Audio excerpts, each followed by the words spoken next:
الحمد للہ رب العالمین والصلاة والسلام علی اشرف الانبیاء والمرسلین وعلی آلہ واصحابہ اجمعین وعلی من تبعہم باحسان الی یوم الدین اما بعد۔ ناظرین اکرام، پروگرام اسلام کے سائے میں آپ تمام حضرات کا استقبال ہے۔ آج کی ہماری گفتگو کا موضوع ہے تنہائی میں حسن عمل کی فضیلت۔ ناظرین اکرام، اسلام اخلاص کی بڑی اہمیت ہے۔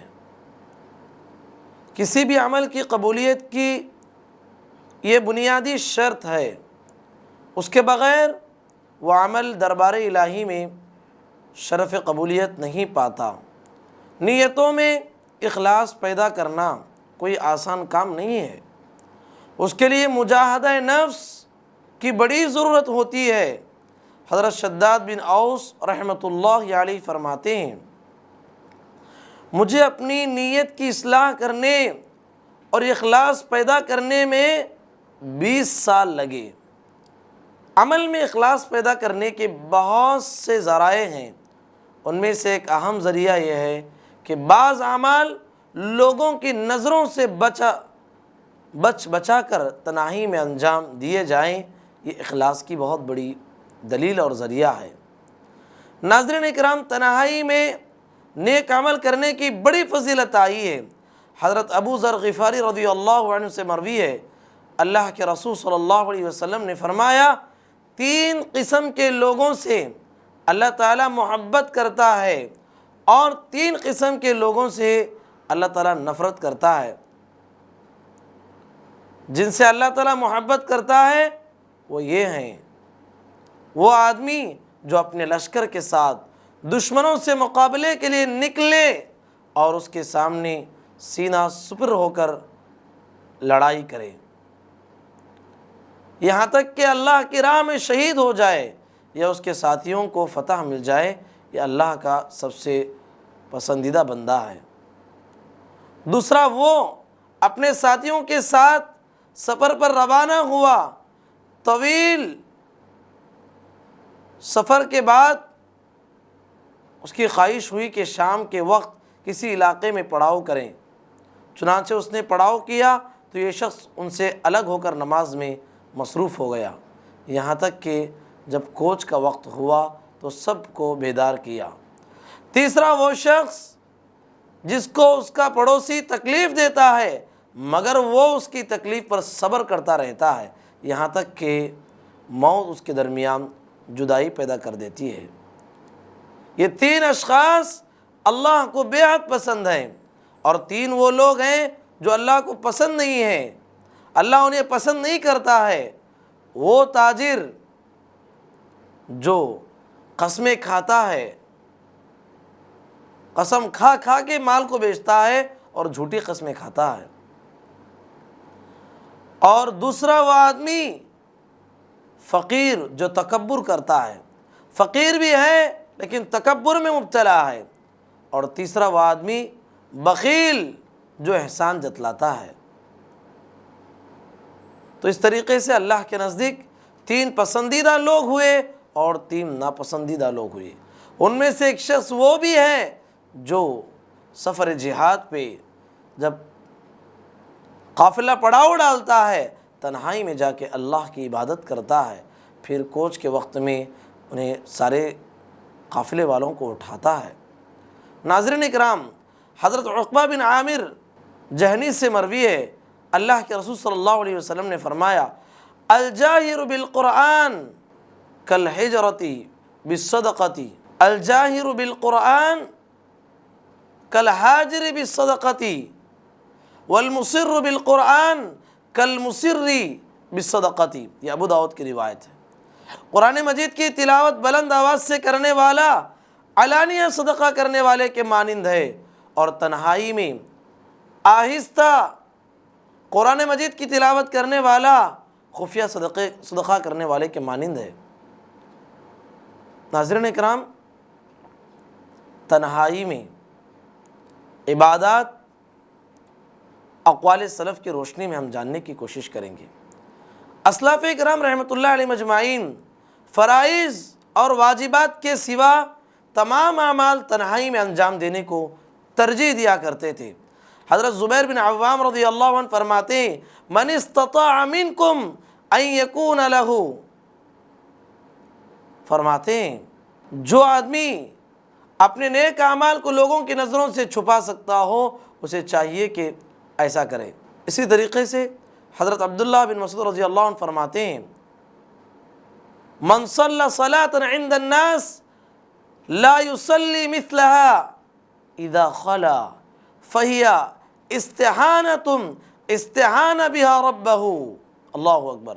کہا کہ جو شخص لوگوں کی موجودگی میں نماز ایسا اہتمام کرتا ہے جس طرح کا اہتمام تنہائی میں نہیں کرتا، تنہائی میں اس کی عبادت کا طریقہ الگ ہے، لوگوں کی نظروں میں اچھے انداز سے نماز پڑھتا ہے، تو کہا گویا اس نے اپنے رب کی توہین کی۔ اللہ اکبر۔ حضرت مسلم بن یسار رحمۃ اللہ علیہ فرماتے ہیں ما تلذذ المتلذذون بمثل الخلوۃ بمناجات اللہ، کہتے ہیں تنہائی میں اللہ سے سرگوشی کرنے کی جو لذت ہے ایسی لذت کسی اور چیز میں نہیں ہے۔ حضرت ابو حازم سلمہ بن دینار رحمۃ اللہ علیہ فرماتے ہیں اخف حسنتک کما تخفی سیئتک، اپنی نیکیوں کو اس طرح چھپاؤ جیسے اپنے گناہوں کو چھپاتے ہو۔ حضرت قریبی رحمۃ اللہ علیہ فرماتے ہیں کانوا یستحبون ان یکون للرجل خبیئۃ من عمل صالح لا تعلم به زوجته ولا غیرہ، کہتے ہیں اسلاف اکرام رحمۃ اللہ علیہ مجمعین اس بات کو پسند کرتے تھے کہ آدمی اپنے نیک عمل اس طرح خفیہ طور پر رکھے کہ نہ تو اس کی بیوی اس کو جان سکے اور نہ اس کے علاوہ کوئی اور شخص۔ سبحان اللہ، کوئی نیکی کرتا ہو گھر میں اس سے اس کی بیوی سے بھی مخفی کر رکھے، کتنی بڑی عبادت ہے۔ امام مسروق رحمۃ اللہ علیہ فرماتے ہیں ان المرء لحقیقہ ان تکون له مجالس یخلو فیہا یذکر فیہا ذنبہ فیستغفر منہا، کہتے ہیں انسان کی کچھ مجلسیں ایسی ہونی چاہیے جن میں وہ تنہا ہو کر اپنے گناہوں کو یاد کرے اور اللہ سے مغفرت طلب کرے۔ فرائض اور واجبات کو لوگوں کی موجودگی میں ہی ادا کرنے کا حکم دیا گیا۔ ناظرین اکرام، آپ دیکھتے ہیں فرض نماز مسجد میں حاضر ہو کر لوگوں کے ساتھ جماعت کے ساتھ ادا کرنا ضروری ہے، مگر نفل عبادات تنہائی میں ادا کرنا بہت بہتر ہے۔ یہی انبیاء کرام سلف صالحین کا طریقہ رہا ہے۔ حضرت داؤد علیہ السلام، حضرت زکریا علیہ السلام، حضرت مریم علیہ السلام نے نفل عبادات کے لیے اپنے گھر میں ایک جگہ مخصوص کر رکھا تھا جسے قرآن مجید کے الفاظ میں محراب کہا جاتا ہے، یعنی عبادت گاہ، جہاں وہ اکثر عبادت میں مصروف رہا کرتے تھے۔ اللہ کے رسول صلی اللہ علیہ وسلم اپنی ساری نفل نمازیں گھر ہی میں ادا کیا کرتے تھے۔ دعا بھی ایک ایسی عبادت ہے جس میں تنہائی مقصود ہے۔ اس کیفیت بیان کرتے ہوئے فرمایا گیا ادعوا ربکم تضرعا وخفیہ، سورۃ الاعراف آیت نمبر 55، تم اپنے پروردگار سے دعا کیا کرو گڑ گڑا کر بھی اور چپکے چپکے سے بھی۔ حضرت زکریا علیہ السلام کی دعا کا تذکرہ کرتے ہوئے فرمایا گیا اذ نادى ربه نداء خفیہ، سورہ مریم آیت نمبر 3۔ یاد کرو اس وقت کو جب کہ زکریا علیہ السلام نے کہا، اپنے رب سے چپکے چپکے دعا کی تھی۔ ناظرین اکرام، صدقات و خیرات میں بھی عام طور پر ریاکاری کا جذبہ پایا جاتا ہے، اس لیے لوگوں کی نظروں سے بچ کر خفیہ طریقے سے صدقہ کرنے کی ترغیب دی گئی۔ صحیح مسلم کی وہ مشہور روایت ہے، اللہ کے رسول صلی اللہ علیہ وسلم فرماتے ہیں کہ ایک شخص رات کے اندھیرے میں صدقے کا مال لے کر نکلا تاکہ کوئی اس نیکی کو نہ دیکھے۔ راستے میں ایک آدمی نظر آیا، اپنا مال اس کو دے دیا۔ صبح ہوئی تو لوگوں میں چھ میں گویا ہونے لگی، لوگ آپس میں کہنے لگے کسی نے رات میں چور کو صدقہ دے دیا۔ صدقہ دینے والے کو بڑا افسوس ہوا، دوسری رات پھر اپنا مال لے کر نکلا۔ ایک عورت غریب معلوم ہوئی تو چپکے سے اس کے ہاتھ میں اپنا مال رکھ دیا۔ صبح ہوئی تو لوگوں میں یہ بات مشہور ہو گئی، وہ عورت زانیہ عورت تھی۔ لوگ آپس میں کہنے لگے کہ آج رات کسی نے ایک زانیہ کو اپنا مال صدقہ دیا۔ صدقہ کرنے والے کو ایک رات خواب میں ایک شخص نے آ کر کہا، تم نے چور پر جو صدقہ کیا ہو سکتا ہے وہ چوری سے باز آ جائے، اور جو صدقہ تم نے ایک زانیہ پر کیا ہو سکتا ہے تمہارے صدقے کی وجہ سے وہ زنا سے باز آ جائے۔ تو ناظرین اکرام، کہنے کا مقصد یہ ہے تنہائی میں نیکی کرنا نیکی کی حفاظت کا ذریعہ ہے۔ تنہائی میں نیکی کرنا نیکی کی حفاظت کا ذریعہ ہے، اسی لیے اسراف اکرام رحمۃ اللہ علیہ مجمعین تنہائی میں عمل کرنے کو پسند کیا کرتے تھے۔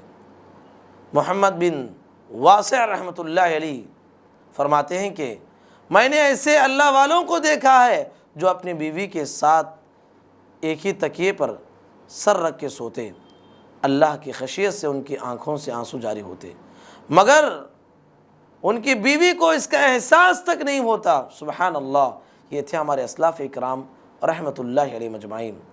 سلف صالحین اس بات کا اہتمام کیا کرتے تھے کہ ان کو کوئی قرآن کی تلاوت کرتے ہوئے نہ دیکھے۔ ابن الجوزی رحمۃ اللہ علیہ نے اپنی کتاب میں لکھتے ہیں، اور ربیع بن خیثم فرماتے ہیں، كان عمل الربيع كله سرا ان كان ليجيء الرجل وقد نشر الصحف فيغطيه بثوبه۔ کہتے ہیں ربیع ساری عبادتیں لوگوں کی نظروں سے بچ کر کیا کر۔ جب بھی وہ تلاوت کرتے، کوئی آدمی ان کے گھر میں داخل ہو جاتا تو سب سے پہلے کپڑے کو اپنی قرآن مجید پہ ڈال دیتے، مصحف پہ ڈال دیتے، تاکہ آنے والے کو معلوم نہ ہو کہ وہ کیا تلاوت کر رہے ہیں۔ امام ذہبی رحمۃ اللہ علیہ نے ذکر کیا ہے کہ ایوب سختیانی پوری رات تہجد میں اور آہ وزاری میں گزار دیتے، اور اپنے اس عمل کو لوگوں سے مخفی رکھتے۔ جب صبح ہوتی تو اپنی آواز اس طرح بلند کرتے کہ گویا ابھی ابھی بیدار ہوئے ہیں۔ سبحان اللہ، یہ کیا انداز ہے ہمارے اسلاف کرام رحمۃ اللہ علیہ مجمعین کا نیکیوں کو چھپانے کا۔ آج ہمارے ماحول میں ایسے بہت کم لوگ نظر آتے ہیں۔ زندگی میں جو بھی کام کرتے ہیں بعض لوگوں کو ہضم ہی نہیں ہوتا، چار آدمی کو پہلے بتاتے ہیں تاکہ لوگ میری تعریف کریں۔ کوئی صدقہ و خیرات بھی کرتا ہے نام و نمود کے لیے، کوئی قرآن مجید کی تلاوت کرتا ہے، کوئی عبادت کرتا ہے، اس میں بھی ریاکاری ہم میں داخل ہو جاتی ہے۔ آپ کو معلوم ہے وہ حدیث جو انسان کے رونگٹے کھڑا دینے والی ہے، اللہ کے نبی صلی اللہ علیہ وسلم کی حدیث، ابو ہریرہ عبد الرحمن بن الصخر الدوسی رضی اللہ عنہ راوی ہیں، جب بھی یہ حدیث بیان کرتے ابو ہریرہ رضی اللہ عنہ بے ہوش ہو کے زمین پہ گر جایا کرتے تھے، تین چار مرتبے گرتے تھے، لوگ اٹھا کے انہیں کھڑا کرتے، اور یہ حدیث بیان کرتے ہوئے ان کے اندر اتنی استطاعت ہی نہیں ہوتی، پھر لوگوں کے سامنے حدیث بیان کرتے، کہتے کل قیامت کے دن 3 لوگ ہوں گے جن کے ذریعے سے اللہ تبارک و تعالیٰ جہنم کو سلگائے گا۔ ان میں سے ایک شخص عالم ہوگا، قاری ہوگا، ان میں سے ایک شخص اللہ کے راستے میں مال لٹانے والا ہوگا، ان میں سے ایک شخص شہید ہوگا۔ تینوں کی مصیبت یہ ہوگی، تینوں نے اپنی نیت میں فساد پیدا کیا تھا، 4 آدمی کو خوش کرنے کے لیے کام کیا تھا، اللہ تعالیٰ کے پاس ان کی اتنی بڑی نیکی بھی رد کر دی جائے گی جس کی وجہ سے انہیں جہنم جانا پڑے گا۔ ناظرین کرام، یہ ہمارے اسلاف کرام کی زندگیاں پڑھ کے دیکھتے ہیں، حیرت ہوتا ہے کہ ان لوگوں نے اپنی نیکیوں کی کیسی حفاظت کی ہے۔ یہ محمد بن قاسم رحمۃ اللہ علیہ کہتے ہیں کہ میں محمد بن اسلم کی صحبت میں 20 سال رہا، جمعہ کی 2 رکعت سنت کے علاوہ کوئی اور نفل نماز پڑھتے ہوئے ہم نے انہیں نہیں دیکھا۔ میں نے انہیں کئی مرتبہ قسم کھاتے ہوئے سنا، لو قدرت ان اتطوع حیث لا یرانی ملکایا لفعلت خوف من الریا، اگر میرے بس میں ہوتا میں نفل نمازیں ایسی جگہ پڑھتا کہ میرے نام اعمال لکھنے والے فرشتوں کو بھی اس کی خبر نہ ہو، تاکہ ریاکاری سے میں بچ جاؤں۔ ایسے ڈرتے تھے ہمارے اسلاف اکرام۔ حضرت ابن ابی علی رحمۃ اللہ علیہ فرماتے ہیں کہ حضرت داؤد بن ابی ہند رحمۃ اللہ علیہ نے 40 سال تک اس طرح روزہ رکھا کہ خود ان کے گھر والوں کو اس کی خبر تک نہیں ہوئی۔ ان کا معمول تھا وہ گھر سے اپنا کھانا لے کر نکلتے اور راستے میں کسی غریب کو دے دیتے، گھر والے سمجھتے کہ وہ کھا چکے ہیں۔ سبحان اللہ۔ حضرت علی بن حسین غذا کا تھیلا لے کر رات کی تاریکی میں گھر سے نکلتے اور غریبوں کو تلاش کر کے ان پر صدقہ کرتے، پھر فرماتے ان صدقۃ السر تطفئ غضب الرب، فرماتے رات کی تاریکی میں صدقہ کرنا اللہ کے غضب کو مٹا دیتا ہے۔ حضرت ابن عائشہ رحمۃ اللہ علیہ کا بیان ہے کہ میرے والد نے فرمایا میں نے اہل مدینہ کو کہتے ہوئے سنا کہ جب حضرت علی بن حسین کا انتقال ہوا، ہمارے گھر میں مخفی طور پر جو صدقات و خیرات آیا کرتے تھے بند ہو گئے۔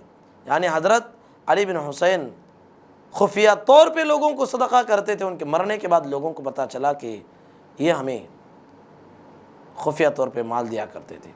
تنہائی میں عمل کرنے کے بہت زیادہ فوائد ہیں، چند ایک کا تذکرہ میں آپ کے سامنے کرنے کی کوشش کروں گا۔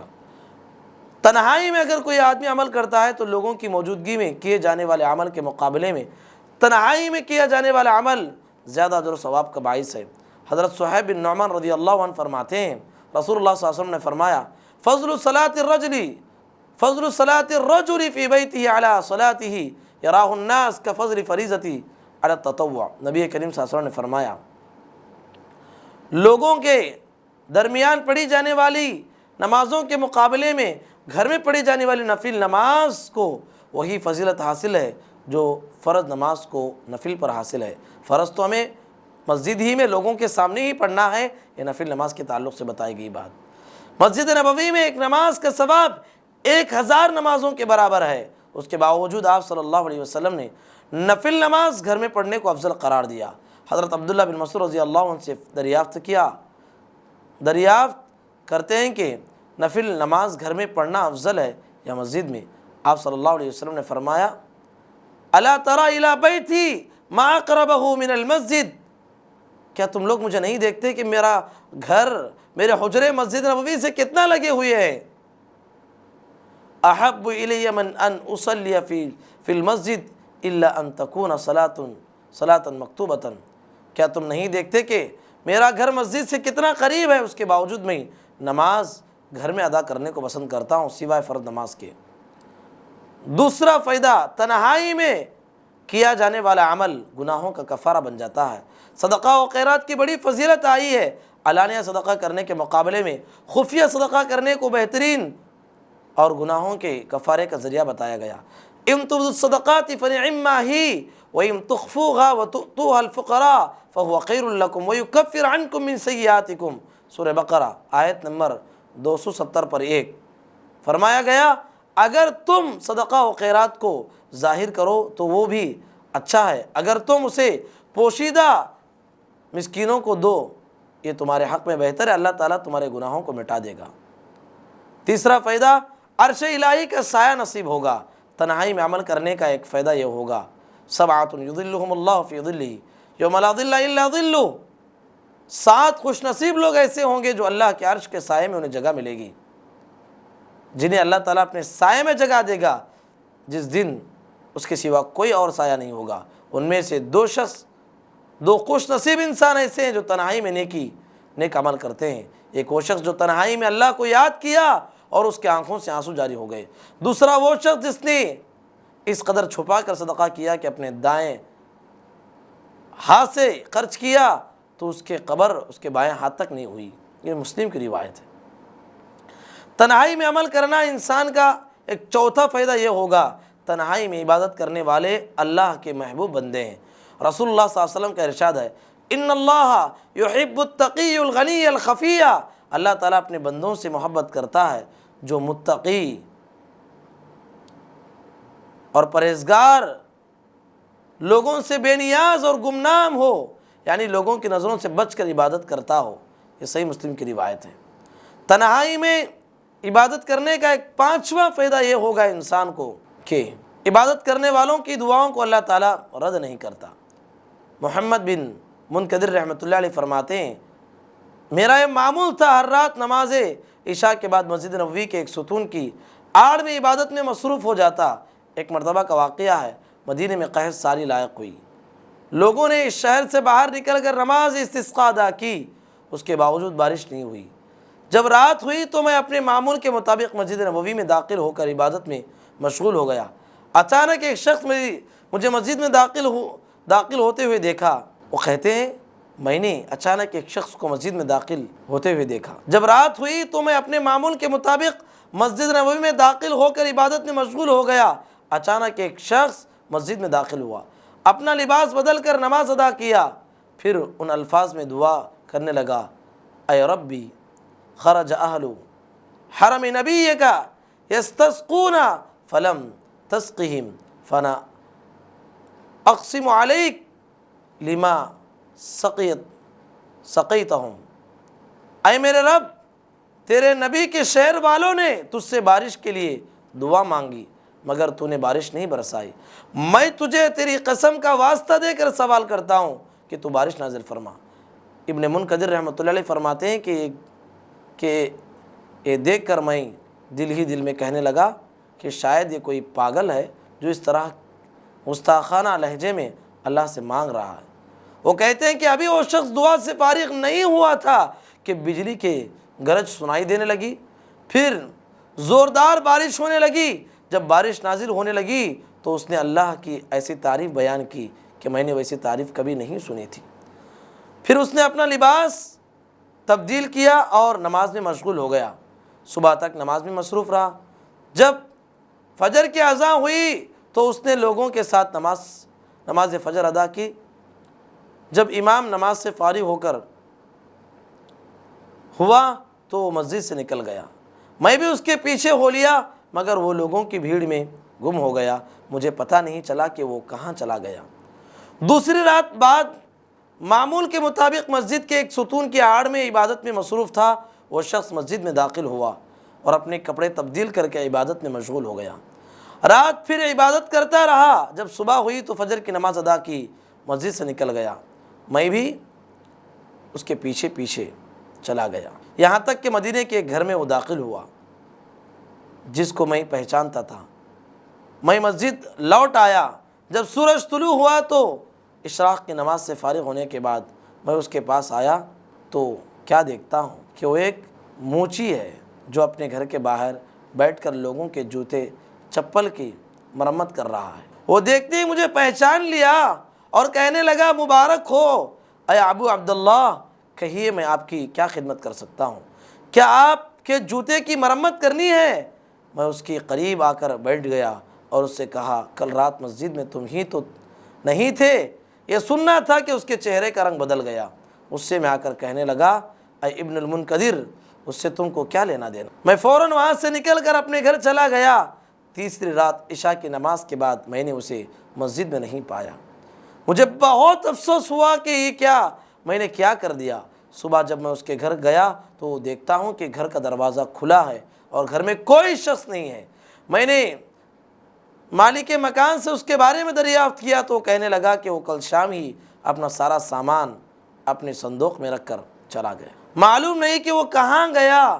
محمد بن منکدر رحمۃ اللہ علیہ کہتے ہیں، فما ترکت بالمدینتی، میں نے مدینے کے سارے گھروں میں اس کی تلاش کی، اسے تلاش کیا مگر وہ مجھے کہیں نظر نہیں۔ ناظرین کرام، یہ ہے اللہ کے نیک بندوں کا حال۔ وہ اپنی عبادتیں لوگوں کی نظروں سے بچانے کی پوری کوشش کرتے تھے، اور جب لوگوں کو ان کی عبادتوں کا حال معلوم ہو جاتا تو انہیں یہ گوارا نہ ہوتا کہ ان کے درمیان وہ رہیں۔ یہی وہ اللہ کے محبوب بندے ہیں جن کی دعاؤں کو اللہ تعالیٰ کبھی رد نہیں کرتا۔ ایسے ہی لوگوں کے بارے میں اللہ کے رسول صلی اللہ علیہ وسلم نے فرمایا، انما ینصر اللہ هذه الامتی بضعیفها بدعوتہم وصلاتہم واخلاصہم۔ اللہ تعالیٰ اس امت کی مدد اس کہ کمزوروں کی دعاؤں، ان کی عبادتوں اور ان کے اخلاص کی بدولت فرماتا ہے۔ ایک دوسری حدیث میں ہے رسول اللہ صلی اللہ علیہ وسلم نے حضرت معاذ بن جبل سے فرمایا، کیا میں تمہیں جنت کے بادشاہوں اور سرداروں کے بارے میں نہ بتاؤں؟ انہوں نے کہا کہ ضرور بتائیے۔ آپ صلی اللہ علیہ وسلم نے فرمایا، رجل ضعیف مستضعف ذو تمرین، کہتے ہیں لو اقسم علی اللہ لابرہ، وہ جو ناتواں ہوں، لوگ بھی اسے کمزور سمجھتے ہوں، جو پھٹے پرانے چادریں والا ہو، اگر وہ اللہ کی قسم کھا لیتا ہے تو اللہ تبارک و تعالیٰ اس کی قسم کی لاج رکھتا ہے۔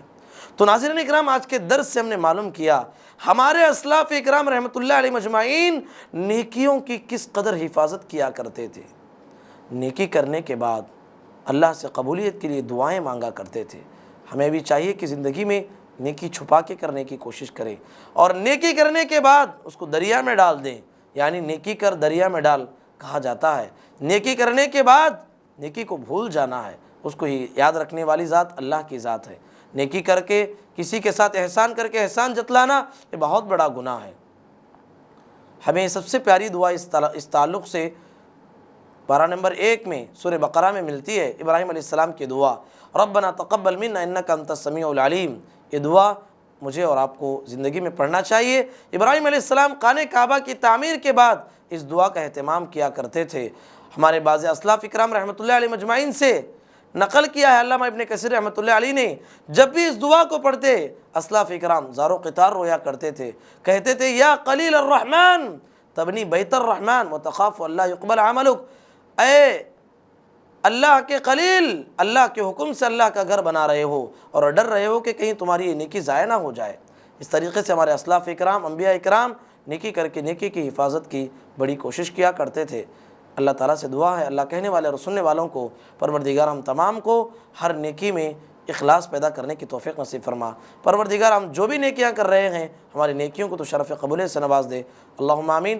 وآخر دعوانا ان الحمد للہ رب العالمین۔